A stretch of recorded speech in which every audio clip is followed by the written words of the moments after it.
کہ اسلام کے دو انداز نظر ہیں، یعنی اسلام کو پورے دل اور پورے دماغ اور پورے ارادے کے ساتھ قبول کر لینے والا فرد اور معاشرہ دونوں جو ہیں وہ دو مستقل پرسپیکٹیوز حاصل کر لیتے ہیں۔ تو ایک تناظر جو ہے بنیادی تناظر وہ علمی ہے، اس سے شعور کی دینی تربیت ہوتی رہتی ہے، اور دوسرا جو اینگل یا تناظر ہے وہ جیسے ہمارے طبیعت کا ہے، قلبی ہے، یا جسے اسٹینڈرڈ اصطلاح میں کہیں تو وجودی ہے۔ تو دین کا جو شعور والا تناظر ہے، یعنی دین جب شعور کے لیے مسلمہ بن جاتا ہے تو پھر آدمی جو ہے وہ اپنے اندر اور باہر کی دنیا کو ایک اصول کی روشنی میں دیکھتا ہے، اور اس اصول کو اپنی کسی بھی علمی تحقیقی اور سرگرمی میں نظر انداز نہیں ہونے دیتا، بلکہ یہ کیونکہ مسلمہ شعور کو بھی مسلمات کو یاد رکھنے کی ضرورت نہیں ہوتی، مسلمہ جو ہے وہ شعور کی فطرت بن جاتا ہے۔ تو جیسے ساری ایکٹیویٹیز کسی شے کی بھی اس کے شعور کے مسلمات کی روشنی میں ہوتی ہیں، چاہے فی الحال اسے اس قانون کا علم نہ ہو۔ ہمارے شعور کا جو اصول تحقیق اور اصول معرفت اور اصول علم ہے وہ ہے وحدت فی الکثرت کے موقف پر رہتے ہوئے چیزوں کو اور خود اپنے آپ کو دیکھنا، کہ کیونکہ یہاں وجود کثرت کے اصول پر ہے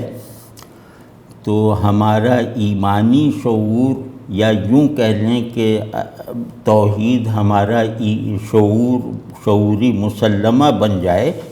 تو ہم اس کثرت کو اپنے بنیادی مسلمہ شعور سے ہم آہنگ رکھتے ہیں،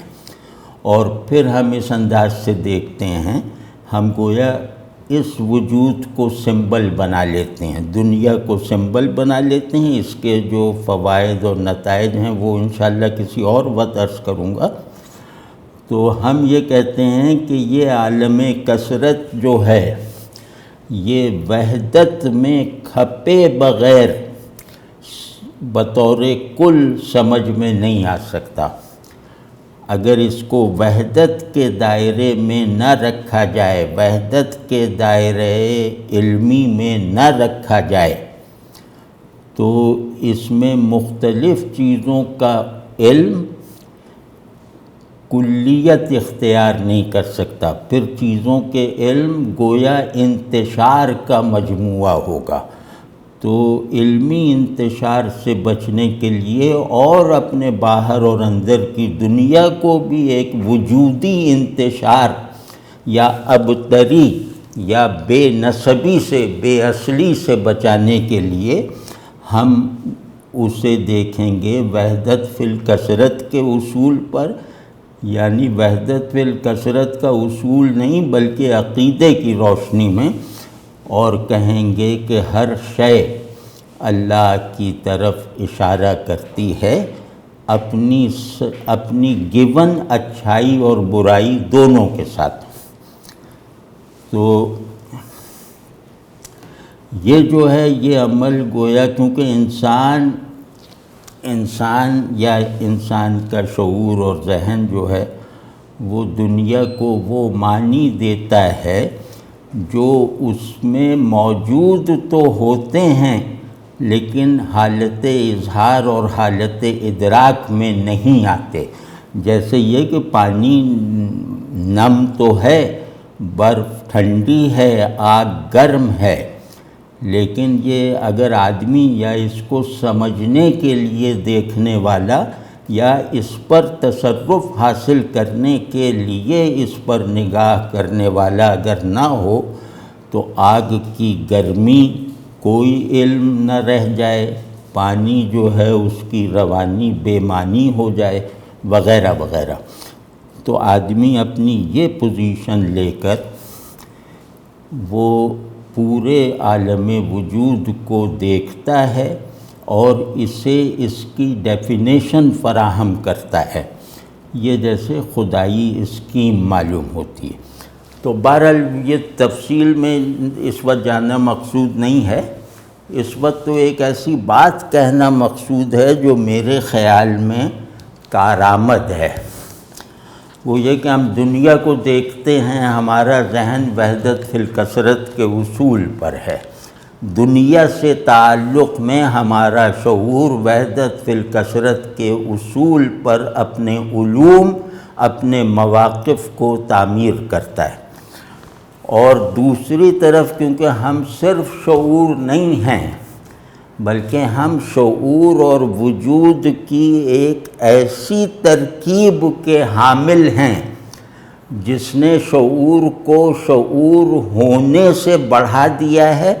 اور جس نے وجود کو محض وجود نہیں رہنے دیا، یعنی وجود محض ہونا نہیں ہے، شعور محض سمجھنا نہیں رہ گیا۔ یہ ایک رحمت ہے، یہ ایک مطلب معجزہ ہے جو ہر انسان کی ذات میں اللہ کو ماننے کی ایک کنونسنگ دعوت کے طور پر موجود ہے۔ تو اب یہ جو وجودی تناظر جس کو ہم کہہ رہے ہیں اپنی سہولت کے لیے، ہمارا وجودی تناظر چیزوں کو دیکھنا یا دین کو دیکھنا، ہمارا وجودی تناظر میٹافزیکل ہے شعور کی طرح۔ تو وجود کے تناظر میں یعنی قلب کی آنکھ سے جب ہم چیزوں کو دیکھیں گے تو ہمارا اصول دید، اصول فہم اور نظریہ علم جو ہوگا وہ ہے کثرت فی الوحدت۔ تو چونکہ میں نے جانا کہ کثرت وحدت کی ویریڈ مینیفیسٹیشنز ہیں، تو اسی طرح میں نے تجربہ کیا، میں نے اس کو ایکسپیرینس کر لیا کہ میرا جو اصول وحدت ہے جس پر میرے ایمان اور میرے شعور کا دار و مدار ہے، وہ قلب میں آ کر چیزوں میں ایک چیزوں کے تضادات کو ختم کرتا ہے، ان کی وحدت کے ساتھ نسبت کو بحال رکھنے کے لیے۔ تو وہ اصول ہوتا ہے، یعنی جب ہم اللہ کو ماننا، اپنے ایمان کو محرک علم بناتے ہیں، یا یوں کہہ لیں کہ ہم اپنے عقیدہ وحدت کو جب ایک تہذیبی اور اجتماعی تشکیلات دینے کی قابلیت اور قدرت پیدا کر لیتے ہیں، اب بات زیادہ صاف ہے کہ جب ہم دنیا کو اور اللہ کے تعلق کو سمجھنا چاہتے ہیں، وہ ہم پیدا نہیں کریں گے، ہم اسے سمجھیں گے تو وہ ہوگا وحدت فی الکثرت کے اصول پر۔ اور جب ہم اپنے دین کی تہذیبی تاثیرات کو اپنے باطن سے جیسے چھلک جانے کے نتیجے میں اس سے جو تہذیب پیدا ہوتی ہے، اس تہذیب کا اصول ہے کثرت فی الوحدت، یعنی مسلم سماج، مسلم تہذیب، مسلم معاشرہ یہ وحدت فی الکثرت کی اساس پہ ہوتا ہے، اور دین اسلام شعور کی تربیت کرتا ہے وحدت فی الکثرت کے زاویے سے، اسے سمجھ لینے کی صلاحیت پیدا کرنے کی دعوت کے ذریعے سے۔ تو اب جو بات میں کہنے والا ہوں اس کا تعلق ذہن اور اس کے موقف اور اس کے مستقل پرسپیکٹو سے نہیں ہے، یہ بات میرے خیال میں نئی بات ہے اگر ہم یہ سمجھ لیں کہ جس طرح تہذیب، ہر تہذیب وہ آدمیوں کے باطن کی خارجی تشکیل اور اسٹرکچرنگ اور آرگنائزیشن ہوتی ہے، تو اسی طرح اسی لازمی فطری اصول پہ کھڑے ہو کر ہم اگر مسلم تہذیب کو دیکھیں گے تو اس میں رنگا رنگی ضرور ہوگی، اس میں کثرت غیر حقیقی نہیں ہوگی، اس میں امتیازات اس کی خوبی ہوگی، اس کی خامی نہیں ہوگی، اس میں یکسانی نہیں ہوگی، اور آدمی اپنے تصور، یعنی وہ قوم، وہ تہذیب، وہ اپنے تصور وحدت کو بیوٹیفائی کرے گی اور اس تصور وحدت کے ساتھ اپنے وجودی اور قلبی تعلق کے نتیجے میں جو فارمز پیدا کرے گی، جو ویلیوز پیدا کرے گی، وہ یہ ہوں گی کہ مجھے چیزوں کو جاننا اللہ کو جاننے کے لیے ضروری ہے، اسی طرح مجھے مختلف چیزوں کے ساتھ تعلق رکھنا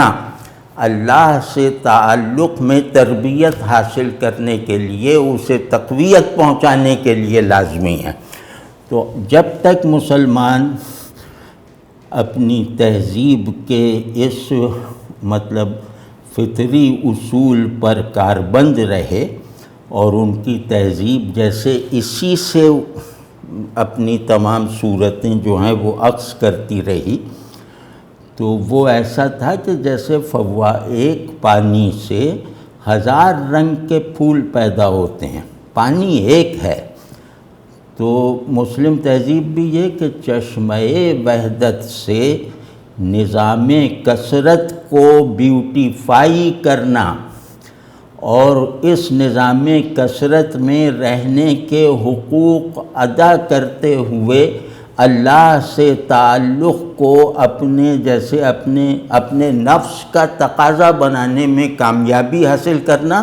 یا کم از کم اس کی طرف کشش کو محسوس کرنا۔ یہ تہذیبیں جو ہیں وہ پرفیکشن کے اصول پر، صحیح غلط کے اصول پر نہیں ہوتی،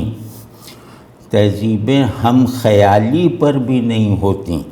تہذیبیں جو ہیں وہ ہم اصلی پر ہوتی ہیں۔ اس اصل واحد کو مان کر اس کی مینیفیسٹیشن، اس کی کریٹیو مینیفیسٹیشنز میں مصروف لوگوں کے کارناموں کے نتائج کا اظہار ہوتی ہے تہذیب۔ تو آپ نے دیکھا ہوگا کہ عباسی دور تک بھی جیسے مسلمانوں میں مختلف گروہ، مختلف مکاتب فکر ہوئے اور وہ مذہبی طور پر ایک دوسرے کو حق و باطل کی نیت سے دیکھتے تھے، لیکن تہذیبی طور پر ان میں ایک آرگینک وحدت تھی اور ایک رنگا رنگی سی تھی، کیونکہ اجتماعی زندگی خشکی پر نہیں گزرتی، اجتماعی زندگی یبوست کو، یکسانی کو، تکرار کو، قانون کو قبول نہیں کرتی، اس سے مرجھا جاتی ہے۔ تو جیسے کوئی معتزلہ ہے، کوئی مجسمہ ہے، کوئی شیعہ ہے، کوئی شافعی ہے، کوئی غیر مقلد ہے، یہ جب تک کلمہ گو ہیں اور نماز وغیرہ فرائض کا انکار نہیں کرتے تو یہ مسلم تہذیبی کل کے لیے درکار عناصر کی حیثیت رکھتے ہیں۔ ان میں سے کوئی ایک بھی اگر کم کر دیا گیا مذہبی فتوے کو مان کر تو پھر مسلم تہذیب میں ضعف پیدا ہو جائے گا، کمزوری اور نقص اس میں در آئے گا۔ اس اصول کو سمجھنا بہت ضروری ہے۔ تہذیبوں میں کاملین کا کردار جتنا ہوتا ہے مذہبی طور پر کامل لوگوں کا، اس سے کہیں زیادہ کردار مذہبی طور پر ناقص مگر صادق لوگوں کا ہوتا ہے۔ تو یہ ذہن میں رہنا چاہیے۔ تہذیبیں اپنے علماء سے نہیں پہچانی جاتی، تہذیبیں اپنے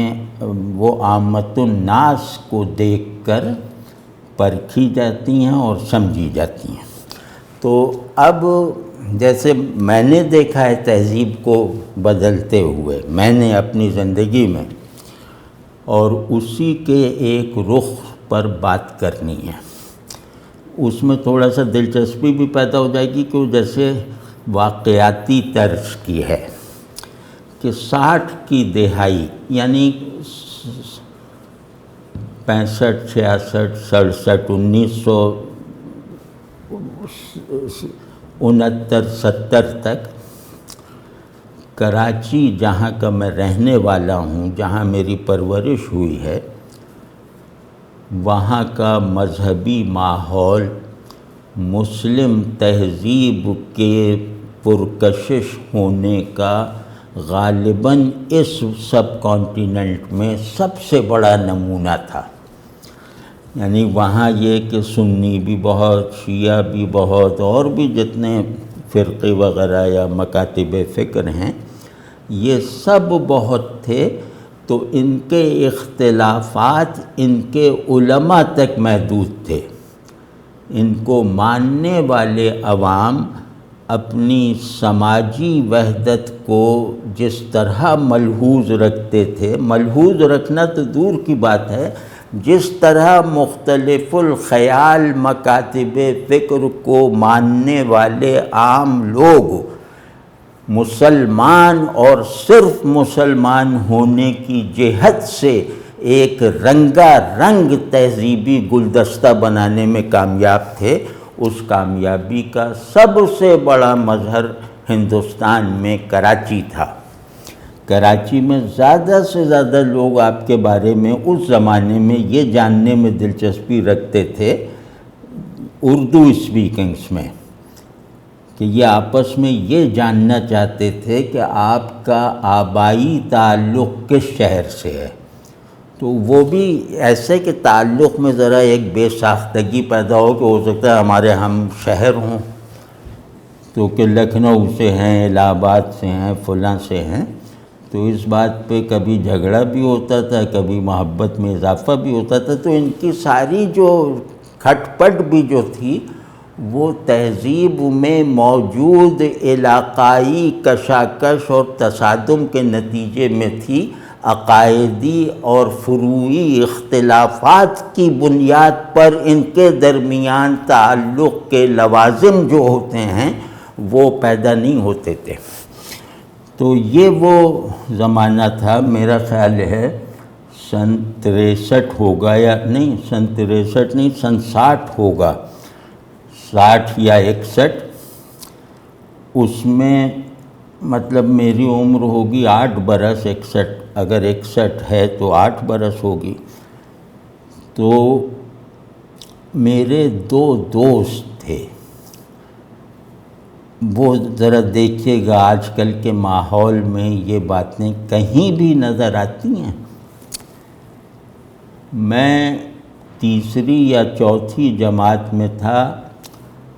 یادش بخیر وہاں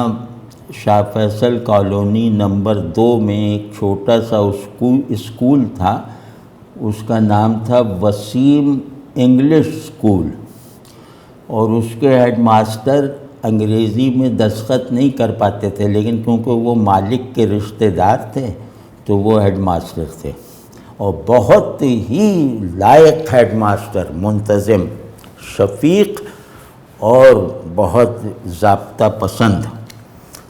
تو خیر اس میں جو چوتھی جماعت میں ہم لوگوں کا جو کالونی کا ماحول تھا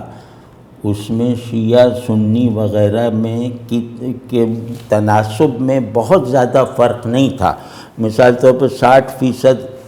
سنی ہوں گے تو 40% شیعہ بھی تھے۔ تو اس اسکول میں ظاہر ہے ہر اسکول کی طرح اس اسکول میں بھی یہ دونوں مسالک سے تعلق رکھنے والے لڑکے پڑھتے تھے۔ تو ہمارے 2 کلاس، نہیں ایک بات میں عرض کر دوں کہ اس سے بہت زیادہ واضح ہو جائے گی ایک بات۔ وہ یہ کہ ہمیں اسلامیات جو صاحب پڑھاتے تھے وہ شیعہ عالم تھے، مطلب مولانا اطہر رضوی صاحب ان کا نام تھا، اللہ ان کی قبر کو روشن رکھے۔ وہ اسلامیات ہمیں پڑھاتے تھے جہاں 60 اور 40 کا تناسب ہوگا مثال طور پر کلاس میں، تو وہ اس طرح پڑھاتے تھے کہ سنی یہ کہتے ہیں اور یہ بھی ٹھیک کہتے ہیں، شیعہ یہ کہتے ہیں یہ بھی ٹھیک کہتے ہیں، اور تم لوگ جو سنی ہو بس سنی رہو، اچھے سنی بنو، جو شیعہ ہیں وہ اچھے شیعہ بن جائیں، اور ایک دوسرے کو برا کہنا تمہارا اپنے مسلک سے تعلق کو کمزور کرے گا۔ یہ جیسے انہوں نے ہمارے اندر اونڈیل دیا تھا۔ تو اب آپ خود سوچیں کہ سنی والدین تو نہیں پہنچے کبھی کہ ہمارے بچوں کو شیعہ عالم پڑھا رہے ہیں، اور مجھے یقین ہے کہ اس جماعت میں اسلامیات پڑھانے کے لیے ان سے بہتر استاد اہل سنت بچوں کو نہیں مل سکتا تھا۔ تو اب یہ ایک ماحول ہے، یہ استاد ہے ایک ہمارا۔ اس میں میرے 2 ساتھی تھے، بہت دوست تھے، اور میں تھوڑا سا ذرا شرارتی تھا تو وہ لوگ ذرا سنجیدہ اور بھولے تھے۔ تو اس میں یہ ہوتا ہے کہ جو دوست اس عمر میں جو دوست زیادہ چالاک اور ادھر تیز ترار ہو نا، تو وہ باقی دوستوں پر قابض ہو جاتا ہے، تو وہ پھر ایک لیڈری شروع ہو جاتی ہے بچوں میں۔ تو وہ جو 2 دوست تھے ہمارے، وہ دونوں مطلب شیعہ مسلک کے تھے اور دونوں نقوی تھے، ایک امروہے کا تھا ابو ذر، اور ایک لکھنؤ کے نہایت نامور مذہبی خانوادے کا فرد تھا سجاد۔ یہ دونوں جیسے ہم تینوں جیسے بس جسم میں 3 تھے ویسے ایک تھے، اور بلا شبہ جو بہت آئیڈیلسٹک محبت کے جذبات ہوتے ہیں جس میں ہر آدمی خود کو مجنوں اور فرحات سمجھنے اور کہنے کے لائق ہوتا ہے اور سچا ہوتا ہے، اس طرح کا ایک احساس تعلق، ایک جذبہ تعلق ہمارے اندر کبھی بھی جو ہے وہ مدھم نہیں پڑتا تھا تینوں میں۔ تو یہ جو سجاد نقوی تھے یہ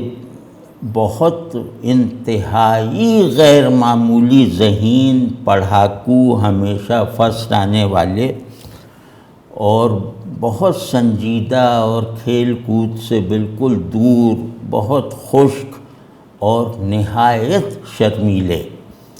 اور اس کے علاوہ ان چیزوں کا بہت ذوق تھا کہ ارے یہ گناہ ہے، یہ نہ کرو، اس کو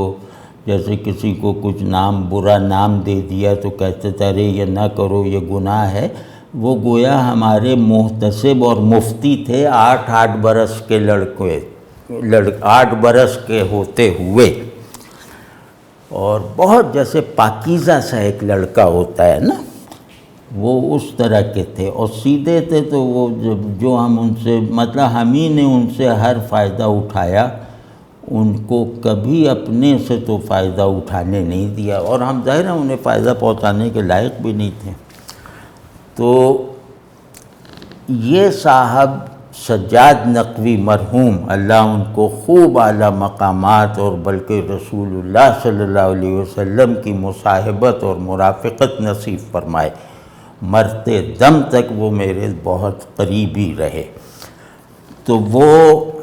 سجاد صاحب اپنے خاندان کی روایت کے مطابق میٹرک کر کے یا انٹر کر کے وہ ایران چلے گئے مذہبی علوم حاصل کرنے کے لیے، وہاں سے اجتہاد کی سند لے کر واپس آئے۔ تو میں اس زمانے میں ایسی باتیں سنی شیعہ سے اور شیعہ سنی سے کر دیا کرتا تھا جس سے آدھی باتوں پہ آج قتل عام ہو جائے، لیکن ان لوگوں کی محبت متاثر نہیں ہوتی تھی، کیونکہ یہ جانتے تھے کہ یہ باتیں یہ ہمیں کمتر کرنے کے لیے نہیں کر رہا یہ باتیں، یہ نفرت سے نہیں کر رہا یہ باتیں، یہ جارحیت سے نہیں کر رہا. یہ تو ایسا ہی ہے کہ دوستی میں جو ذرا سا دوستی میں جیسے دوستی کے کچھ جارحانہ جذبات بھی ہوتے ہیں، ان کے بغیر دوستی ٹھنڈی ہوتی ہے. تو ان پرشور اور جارحانہ جذبات کا اظہار حقیقی دوستوں میں تقریباً روز ہوتا ہے، یعنی جس کو جو دیکھنے میں جھگڑا معلوم ہوتا ہے لیکن دراصل وہ دونوں اپنے درمیان تعلق میں کے لیے لازماً درکار بنیادی عناصر کو آپس میں پروان چڑھانے کی کوشش کر رہے ہوتے ہیں. تو ان سے بھی میرا بہت، جیسے ان دونوں سے ہی کہ ہم سنی بن جاتے تھے، وہ شیعہ بن جاتے تھے، اور ایسے کہ تم کہو تو ہم سنی نہ رہیں، تم کہو تو ہم شیعہ نہ رہیں، مطلب اس طرح کے ماحول میں. تو سجاد کیونکہ ذہین تھے، ابو ذر زیادہ مذہبی نہیں تھے، ان کا میں ذکر کروں گا، وہ ابھی 8 مہینے پہلے فوت ہوئے ہیں. تو یہ بہت سنجیدہ ہو جاتے تھے ان بحثوں پہ، جو مطلب چھیڑنے کے لیے ہمارا تو کوئی علم، ظاہر ہے کہ 13-14 برس کی عمر میں کیا علم ہوگا، اور ہمیشہ ساتھ رہے، ہم لوگ میٹرک تک ساتھ رہے. تو خیر ان سے میں کبھی چھیڑتا تھا کہ یار تم لوگوں کے یہاں یہ ہوتا ہے، اور تقیہ کسے کہتے ہیں، اور فلاں کسے کہتے ہو، تم لوگ کھانے میں کوئی چیز ملا کے سنیوں کو دے دیتے ہو، اس طرح کی باتیں. وہ بیچارے جھینپتے رہتے تو کہتے نہیں نہیں اے بکواس مت کرو اور فضول باتیں مت کرو اور بلا وجہ الزامات نہ لگاؤ. اس طرح کا وہ رد عمل ظاہر میں غصے کے لہجے میں دیتے تھے. ایک دن میں اور سجاد احمد حسن جو ہمارے لیے مربی کی حیثیت رکھتے تھے اور تقریباً ہم عمر تھے، تو ہم دونوں احمد حسن کے پاس گئے. ان کو شوق تھا سجاد کو کہ یار احمد حسن سے ملنے. یہ وہ زمانہ تھا جب ہم دونوں 9th یا میٹرک میں پڑھتے تھے.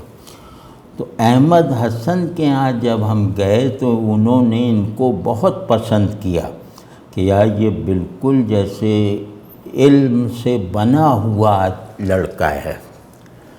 تو وہ پھر بیچ میں نے خود کوئی فتنہ پیدا کر دیا کہ ان لوگوں کا یہ عقیدہ، ذرا احمد حسن تم ذرا بحث کرو. تو احمد حسن نے اس بات کو نظر انداز کیا، لیکن ان سے کہا، سجاد سے، کہ یار تم لوگوں کا فلاں جو معاملہ ہے وہ گڑبڑ ہے. بس اتنا کہہ کہ وہ ہم لوگ آ گئے واپس. یہ بات میرے اندر ایک نئی طرح کی شرارت پیدا ہونے کا سبب بن گئی. احمد حسن کی بات. میں نے 1-2 دن بعد سجاد سے پوچھا، یہ وہ باتیں ہیں جو آج کرے تو بہت ہی خطرناک نتائج نکل سکتے ہیں. میں نے پوچھا کہ یار تم سچ بتاؤ احمد حسن، اور تم ظاہر ہے جھوٹ تو بولتے نہیں، جھوٹ ووٹ تو ہم لوگ بولتے ہیں، تم تو خاص آدمی ہو. تو تم یہ بتاؤ کہ تمہیں اپنے اماموں سے یا حضرت علی سے زیادہ محبت ہے یا رسول اللہ صلی اللہ علیہ وسلم سے؟ اور سچ بتانا، دیکھو اب جھوٹ نہ بولنا. تو انہوں نے کہا ظاہر ہے حضرت علی سے. بالکل یہ لفظ بلفظ کہہ رہا ہوں کہ ظاہر ہے حضرت علی سے. میں نے اس پر ان کو خاصا زج کیا اور کہہ سکتے ہیں کہ لاجواب کر دیا. اور ہمارا یہ حال کہ ہمیں نہ ادھر سے کوئی مطلب نہ ادھر سے، نماز روزہ کچھ بھی نہیں تھا، بس ایسے ہی لگے رہتے تھے. تو وہ پھر بہرحال اس کے بعد وہ سند اجتہاد لینے چلے گئے اور معقولات میں تخصص کیا انہوں نے. اس کے بعد دیکھیں اللہ کا کرنا بس یہ ہوتا ہے کہ وہ کربلا کی زیارت کو گئے سن 82 میں، اور جو ان کے یہاں مطلب ایک معمول ہے، ایک بہت مبارک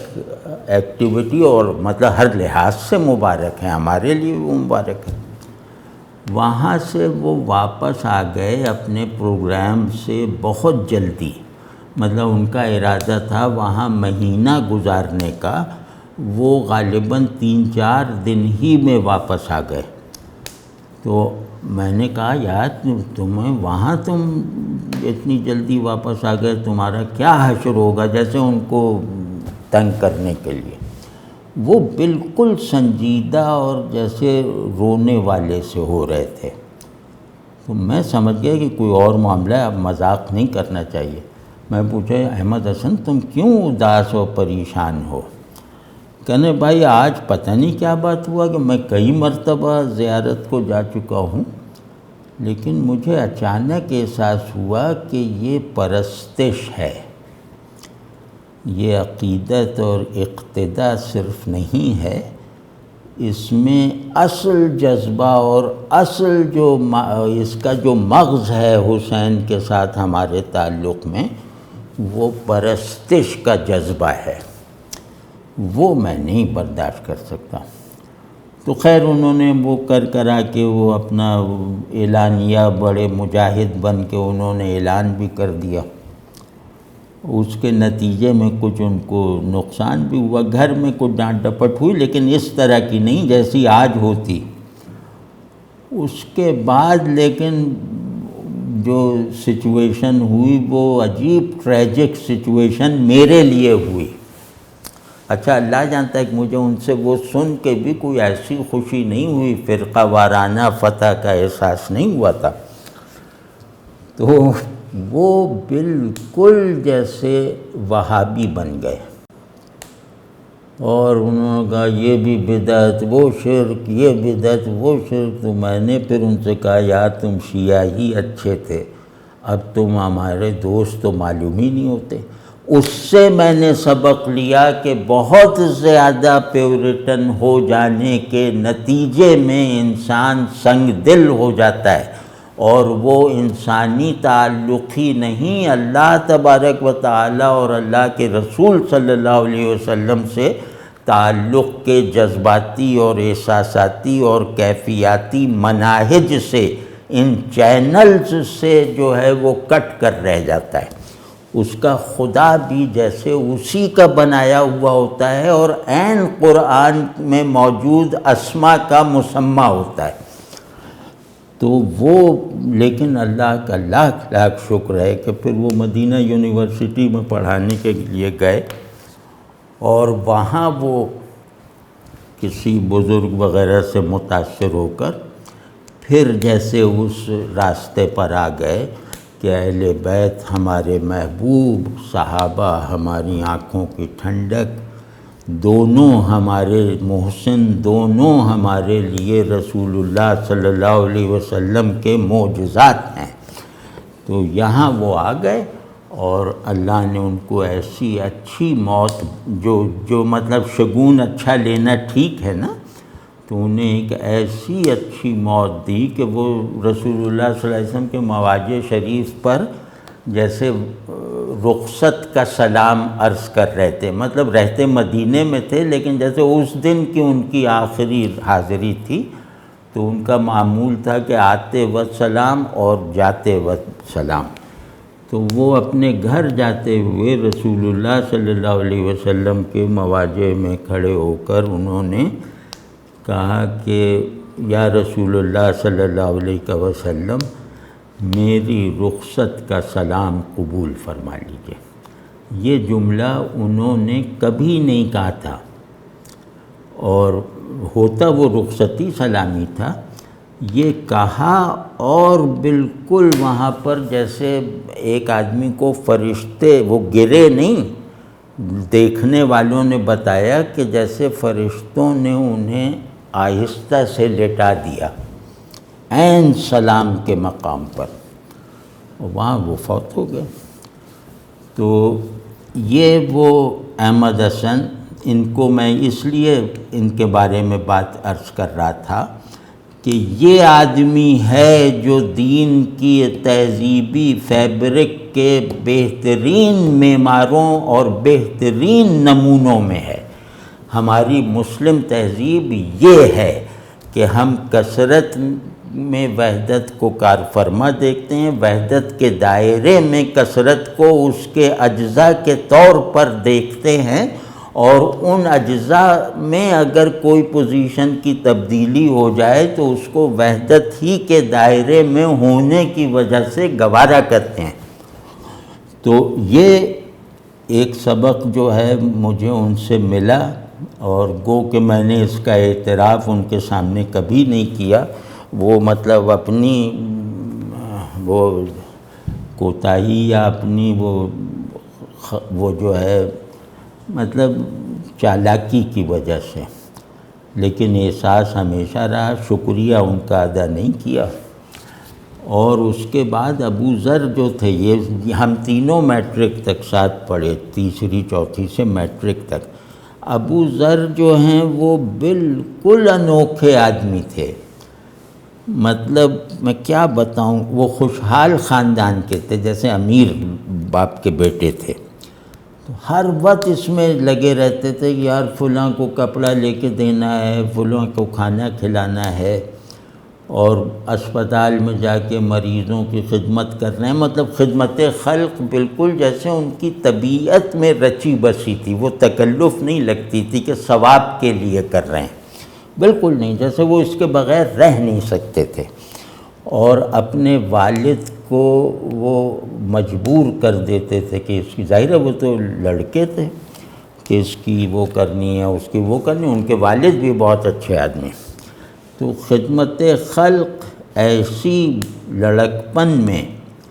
کہ کم از کم میں نے نہیں دیکھی، اتنی پرجوش خدمت خلق کا داعیہ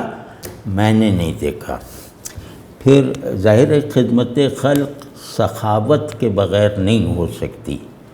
سخاوت اور ایثار کے بغیر نہیں ہو سکتی، اور خدمت خلق سادہ زندگی اختیار کیے بغیر نہیں ہو سکتی،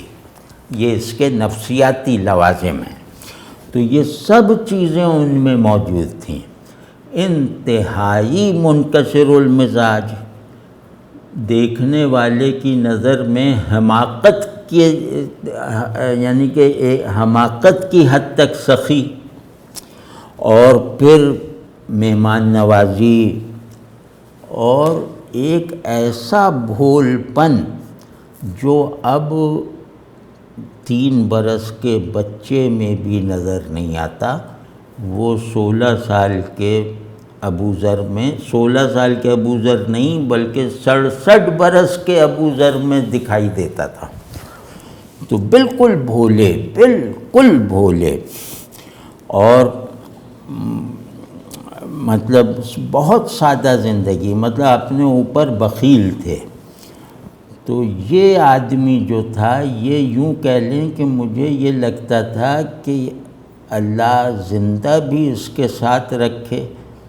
اور پھر آخرت جب ہو تو اس کے ساتھ رکھے اللہ۔ مطلب دل سے یہ دعا اس وقت نکلنی شروع ہوئی جب میں نے نماز روزہ شروع کیا۔ تو ابھی سال بھی نہیں ہوا انہیں فوت ہوئے۔ ان کا جو ہے وہ عجیب معاملہ تھا۔ اب یہ بات ہو رہی ہے مسلم ثقافت میں رنگا رنگی کی، اس کے بہت بڑے مظہر ہمارے ابو ذر تھے۔ اچھا ہاں، ابو ذر میں ایک بات اور تھی کہ وہ جادو وغیرہ یا پراسرار کوئی چیز ہو نا تو وہ کچھ کہہ دیتے تھے تو وہ ختم ہو جاتی تھی۔ یہ میرے ساتھ بھی ہوا ہے، مجھے بھی انہوں نے بہت عملیات وغیرہ بتائے اور دعائیں، اور اس کا فوری فائدہ میں نے محسوس کیا ہے ابھی، مطلب 2 سال پہلے 3 سال پہلے۔ تو یہ جو تھے یہ اپنے ہی طرز کے مذہبی ذہن اور زندگی کے مالک تھے۔ مطلب ان کو آپ کہہ سکتے ہیں کہ یہ جو ہے یہ خود کو شروع سے یا تو کہتے تھے کہ میں سنی شیعہ ہوں، اور یا پھر محرم کے دنوں میں کہتے تھے میں شیعہ سنی ہوں، اور مطلب یہ نہیں کہ ہم سے کہتے تھے، وہ اپنے لوگوں میں بھی یہی کہتے تھے، اور عجیب انوکھا سا ان کا تشیع تھا، وہ میں بتاتا ہوں، اور اس پر انہیں کسی کی بھی لعنت ملامت کا، یعنی اپنے یہاں کے بڑے بڑے علماء کے لیے بھی وہ قابل قبول رہے اس طرح کے انوکھے خیالات اور اعمال رکھنے کے باوجود۔ مطلب وہ ابن حسن صاحب جارچوی رحمۃ اللہ علیہ بہت بڑے شیعہ عالم تھے، اور ایک نسبتاً کم معروف عالم تھے علامہ محسن نقوی صاحب، جن جیسا تقویٰ شاید ہی کسی میں پایا جائے، مطلب شیعہ مجتہد بڑے درجے کے، انہوں نے ایک یتیم خانہ اور بہت خدمت خلق کے کام کیے، اور ان کے پاس اپنی سواری مرتے دم تک نہیں آئی، دین فروشی نہیں کی۔ تو وہ جو ہے وہ یہ ان کے بہت چہیتے تھے دونوں کے۔ تو یہ ان کے خیالات کیا تھے، جیسے مثال طور پر کہ یہ حضرت علی کو رضی اللہ تعالی عنہ، ان کو پہلا امام اور چوتھا خلیفہ دونوں مانتے تھے، کہتے تھے ان میں سے کسی ایک کا بھی انکار کر دیا تو حضرت علی سے تعلق میں کمی آ جائے گی۔ تو یہ ایک عجیب ان کا اجتماع تھا، اور جیسے ہر مسلک میں کچھ اصولی باتیں یا بہت زیادہ اسٹریس کرنے والے کچھ پوائنٹس ہوتے ہیں نا، ان کی اپنی اندرونی ضروریات اور انہیں اندر سے محفوظ اور ان کی ڈیفینیشنز کو بالکل کلیئر رکھنے کے لیے۔ تو وہ جیسے یہاں عقیدہ امامت ہے کہ شیعہ علماء میں عقیدہ امامت کا دفاع کرنے پر زیادہ توجہ ہے توحید و رسالت وغیرہ کے معاملے میں، تو اور یہ شروع سے ہے۔ تو یہ ان کی مطلب وہ اس کا یہ مطلب نہیں ہے کہ وہ توحید کو اہم یا اہم الاصول نہیں سمجھتے، یا رسالت کو لازماً مطلب لازمی اس پر ایمان کو لوازم دین میں نہ جانتے ہوں، لیکن ان کی اپنی جو مطلب اپنی شناخت کی حفاظت موقوف ہے عقیدہ امامت کی حقانیت کو اسٹیبلش کرتے رہنے والی قوتوں اور صلاحیتوں کی مسلسل تحصیلات پر۔ تو یہ مطلب سب جانتے ہیں۔ وہ عقیدہ امامت کو نہیں مانتے تھے اس تعبیر کے مطابق جو تشیع میں مطلب تشیع کا آفیشل عقیدہ ہے، تو وہ نہیں مانتے تھے۔ یہ مطلب وہ کہتے تھے کہ اچھا، یہ سجاد بھی کہتے تھے کہ بھئی حضرت علی غیر انبیاء میں سب سے افضل ہیں، لیکن نبیوں کے برابر نہیں ہیں، کسی بھی نبی کے۔ تو خیر، لیکن اس طرح کے موقف رکھنے والے تو اس زمانے میں بہت سے تھے، علماء میں بھی تھے، لیکن یہ جو ہمارے ابو ذر جس مذہب کے مجتہد تھے وہ عجیب و غریب تھا، اور حضرت علی کو وہ بانی خلافت مانتے تھے۔ مطلب جیسے کہتے ہیں نا خلیفہ بلا فصل خلیفہ، تو ان کے یہاں بلا فصل خلیفہ کا مطلب یہ تھا کہ خلافت کی بنیاد حضرت علی نے رکھی، تو وہ بانی خلافت تھے، تو خلیفہ اول ہونا اس کے لیے ضروری نہیں تھا، اور خلیفہ چہارم ہونا اس میں رکاوٹ نہیں تھا۔ یہ مطلب اس پہ بہت جوش سے بات کرتے تھے، اور کیسا محبتی آدمی تھا کہ ذکر آ جاتا تھا سیدنا علی کا تو صاف لگتا تھا کہ ان کے اندر جیسے ایک بھونچال سا پیدا ہو گیا ہے، اور جو آپ میں بھی منتقل ہو رہا ہے۔ تو وہ بانی خلافت اور خلیفہ چہارم، تو جو کہتے تھے بانی خلافت کی حیثیت سے وہ امام الخلفاء بھی ہیں، اور خلیفہ چہارم کی ان کی دوسری حیثیت ہے۔ اور نماز میں سنیوں کی طرح ہاتھ باندھتے تھے۔ اچھا یہ بھی کوئی بہت عجیب بات نہیں ہے، کئی شیعہ حضرات جیسے کرار حسین صاحب وغیرہ یہ ہاتھ باندھ کے نماز پڑھتے تھے۔ پھر یہ تھا کہ پانچوں نمازیں الگ الگ ان کے اوقات پہ پڑھتے تھے، نمازیں جمع نہیں کرتے تھے شیعہ عرف عبادت کے مطابق۔ یہ بھی بہت سے شیعہ علماء ہم نے دیکھے ہیں جو 5 نمازیں پڑھتے تھے، تو یہ بھی کوئی مطلب بالکل انحراف نہیں ہے اپنی روایت سے۔ اور لیکن یہ جو بات اب میں بتانے جا رہا ہوں، کاش یہ ہماری مذہبی نفسیات میں داخل ہونے کا راستہ پالے۔ وہ یہ کہ ان کا گھر جہاں تھا اس کے قریب مسجد جو تھی وہ اہل سنت کی تھی، تو وہ یہ باجماعت نماز پڑھنے کے بہت شدت سے عادی تھے۔ تو یہ 5 جب گھر میں ہوتے تھے تو اس اہل سنت کی مسجد میں جا کے باجماعت نماز ادا کرتے تھے۔ اور بھی مطلب یہ کہ جمعہ وہ پڑھنے شاہ خراسان جاتے تھے، لیکن عام نمازوں میں بالکل وہ اس کا امتیاز نہیں کرتے تھے کہ یہ کس کی مسجد ہے۔ اور مراسم عزا جو ہیں اس کے وہ خلاف تھے، اور مجلسوں میں جہاں ذاکروں کی حکمرانی ہوتی ہے وہاں نہیں جاتے تھے۔ اور مرنے سے 4-6 برس پہلے وہ چشتی اشرفی سلسلے کی ایک خانقاہ ہے ہندوستان میں، کچوچھا شریف، وہاں وہ جا کر بیعت بھی ہو گئے تھے چشتی سلسلے میں۔ اور یہ جو سب باتیں میں نے بتائی ہیں یہی آخر عمر تک ان کا جیسے عقیدہ رہا، اس عقیدے پہ عمل رہا، اور ان باتوں سے ان باتوں کے کو سچائی سے ماننے کے نتیجے میں پیدا ہونے والی طبیعت بھی ان کے ہاں صاف نظر آتی تھی۔ تو اب ذرا غور کیجئے، اچھا یہ نہ سمجھا جائے کہ یہ کوئی شیعوں ہی کو کنورٹ ہوتے ہوئے دکھا رہے ہیں، میں اور بھی کنورژن کے کیسز عرض کروں گا کہ وہاں بھی ایک بھولا ہوا سبق یاد دلایا گیا ہے کہ وحدت فی الکثرت کو وہ جو ہے وہ اپنی اساس تہذیب، اپنا جوہر نفس اور اپنی نفسیاتی تشکیل کا مستقل جو ہے وہ منبع بناؤ، ورنہ مسلمان ہونے کی اعتقادی اور قانونی ضروریات بظاہر پوری کر لینے کے باوجود دین حلق کے نیچے نہیں اترے گا۔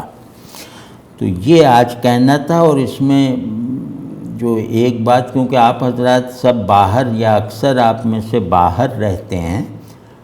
تو باہر تو آپ اس کو بہت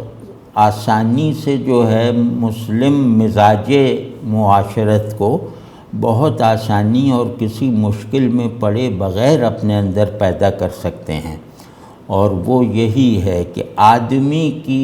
آدمی کے فطری اخلاق کے نتیجے میں پیدا ہونے والی اچھائیوں کو سراہو، غیر مسلم کے حسن سلوک پر شکر گزار اللہ کے رہو اور اس کا شکریہ ادا کرنے میں مبالغے سے کام لو۔ اگر ایک مسلمان اور ایک غیر مسلم کا بیک وقت تم سے ایک کام آ گیا ہے اور تم ایک ہی کی ضرورت پوری کر سکتے ہو، تو غیر مسلم کو ترجیح دینا جو ہے وہ دین کا تقاضا ہے۔ اور مختصر یہ کہ تکریم آدمیت فرق عقائد کے باوجود مسلم نفسیات کا بنیادی محرک ہے، بنیادی ڈرائیو ہے، کہ جو آدمی جیسے غیر مسلموں کے جو اجتماعی کارنامے ہیں جن سے ہم فائدہ اٹھا رہے ہیں، جن سے ہم دینی فائدہ اٹھا رہے ہیں، تو یہ کیسے ممکن ہے کہ ہم ان کے بارے میں اس طرح کی فضول بحث چھیڑ دیں کہ وہ جنت میں جائیں گے یا جہنم میں جائیں گے؟ ایک سنگ دل مولوی کھڑا ہو کے فتویٰ دے رہا ہے کہ وہ کوئی نیکی نہیں کام آئے گی جب تک فلاں عقیدہ نہ رکھا، تو بھائی یہ تمہیں فیصلہ کرنا ہے، تو جو ہونا ہے وہ بعد میں دیکھا جائے گا۔ آخرت جو ہے وہ ہمارے مشاہدے سے باہر ہے، ہمارے مشورے سے باہر ہے، ہمارے فتوے سے باہر ہے۔ تو ایک آدمی نے آپ پہ احسان کیا، اس امت پر احسانات ہیں ان لوگوں کے،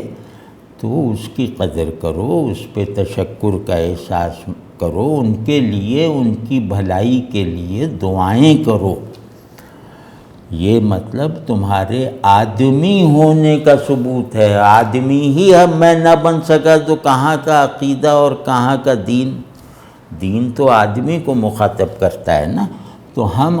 دین کا مخاطب ہونے میں ڈسکوالیفائی ہوتے جا رہے ہیں،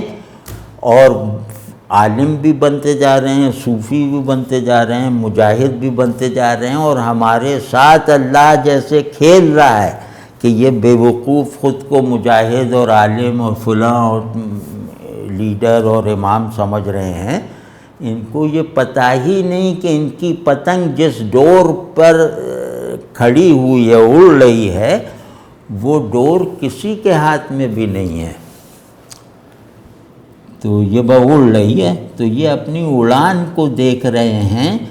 اپنی جڑ نہ ہونے کا جو ان کا معاملہ ہے اس کو تو دیکھ ہی نہیں رہے۔ اور یہ سب لوگ اکڑتے ہوئے پہنچیں گے کہ یا اللہ میں نے 100 شاگرد بنائے، میں نے 50 مدرسے بنا دیے، اور فلاں اور ہزاروں مرید میرے،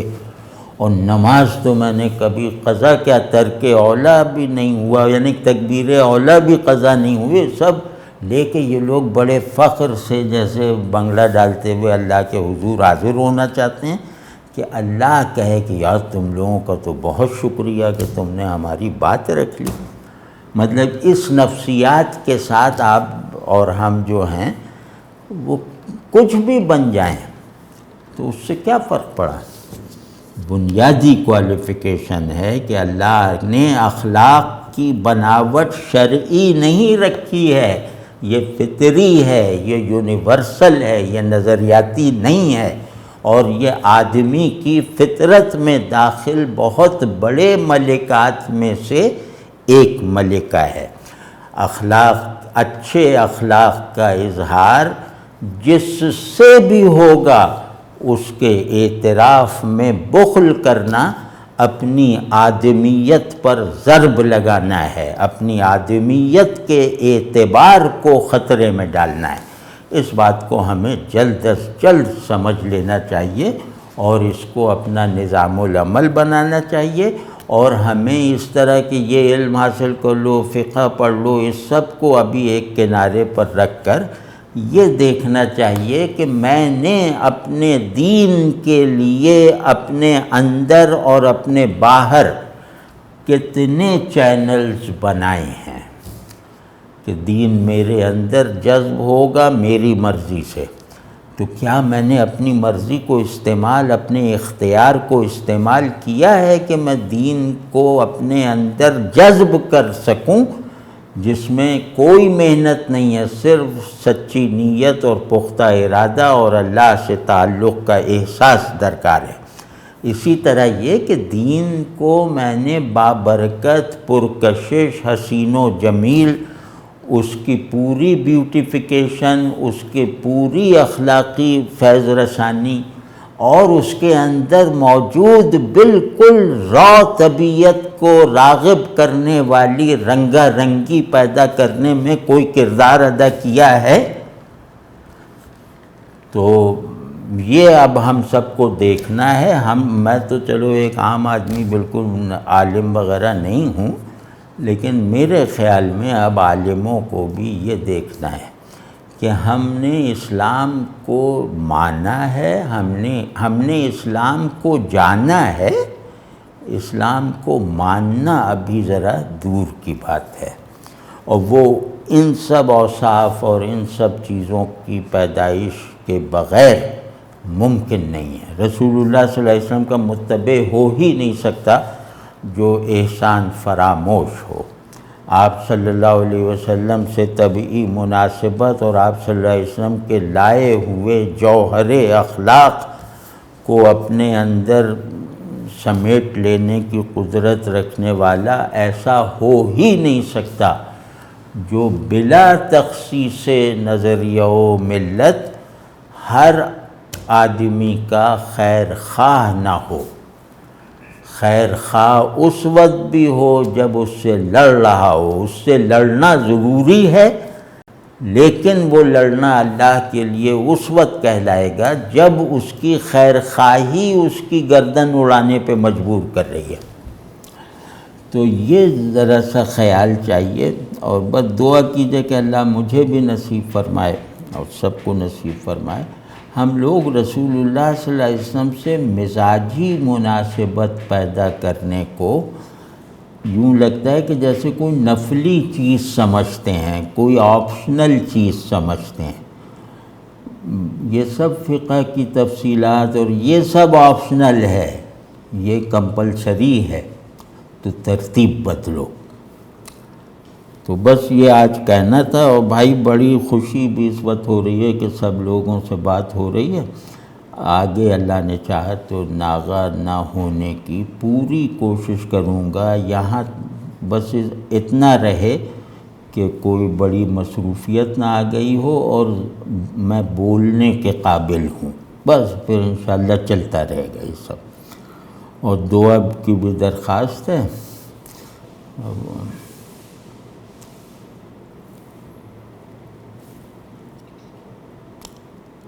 اچھی زندگی، ایک بات ایسے ہی کہہ رہا ہوں، ابھی خیال آیا،